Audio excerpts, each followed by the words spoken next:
When radio was first invented, its role was to maintain contact between two or more ships at sea. It later became a major tool for information, education, and entertainment. Today, radio is an important part of everyday life. With the emergence of smartphones, radio has become even more intimate because it is a personal medium. GBC 24 looks at the power of radio and how it has shaped lives and society for more than a century after its inception.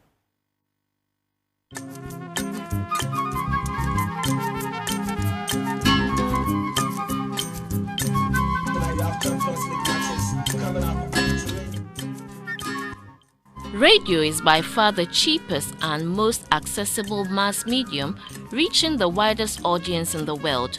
Staying glued to one's handset to keep up to date with events as they unfold, keenly monitoring the news, or killing one's boredom.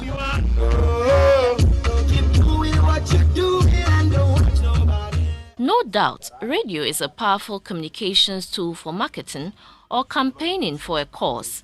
Radio is interactive. One listens and speaks. Indeed, it has influenced lifestyles of individuals, businesses, and society. Looking behind the scenes, one discovers that a top-notch radio production requires intensive preparation informed by the dynamic needs of a target audience at a particular time. Most importantly, making the final delivery off air depends on the appeal of the host to the audience to obtain their feedback.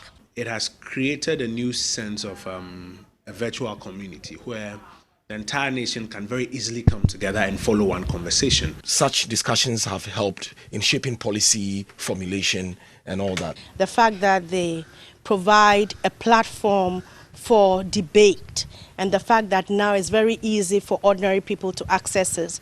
The fact that we no longer have one unidirectional communication from government to the people, but we are having multiple discussions and feedback because of the technology.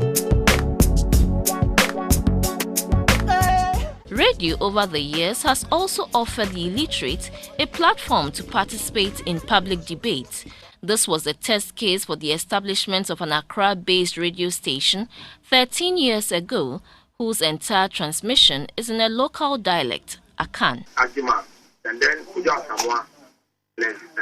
yo, where you coach Karim Zito, youth director, Makumasi Santa Kotokobo Bokono, one and I watch him said, where you technical and work as an. The owner of the station felt that it's not only those who have been to secondary school or universities who have a lot of contributions to make for national development, but there are so many others who were forced to swallow whatever they had in their minds because they couldn't speak English. It has become so obvious that apart from P7, so many of the news stations that were coming up were either joining us or, making sure that everything was not just in English. Most people accuse radio stations that use local language to transmit their programs of exaggerating the facts when they are broadcasting the news. What have you got to say about that?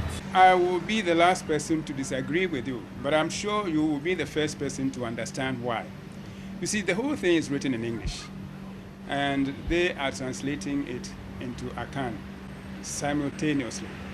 Now, it is virtually impossible to get everything as simply as possible. To reach remote communities and vulnerable people, to facilitate communication, protect cultures, and reduce poverty as well as social exclusion, the United Nations Educational, Scientific and Cultural Organization, UNESCO, has been supportive of establishing community radios. We have been assisting the government to establish what we call community radios.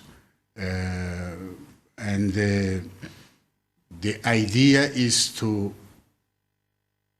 enable communities to actually use those radios in tailor-made programs that address their needs.